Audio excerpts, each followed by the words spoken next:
আজকে আমি আসি আমার অর্থনীতিতে, বড় বড় কথা বলি আমরা যে অর্থনীতিতে আমরা স্বাবলম্বী, ব্যাংক ব্যালেন্স উপচে পড়ছে, কোনো অভাব নেই। এই টাকাটা কোথেকে আসে?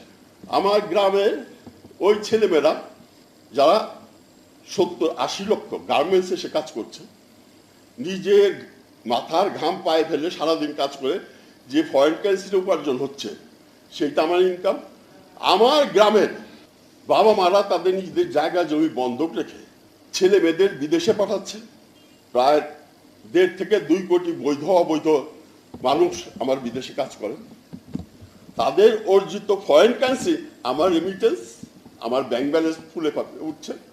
তারপরে আজকে বলি যে আমরা তো বিভিন্ন সময় দুর্ভিক্ষ বাংলাদেশে দেখেছি, আজকে তো আমরা এক্সপোর্ট করছি। এইটা আমার কৃষক সেই গ্রামের মানুষই দিচ্ছে। মুক্তিযুদ্ধে তারা দিল, এখন আমার অর্থনীতি তারা ধরে রেখেছে। আর আমরা কি করছি এখানে?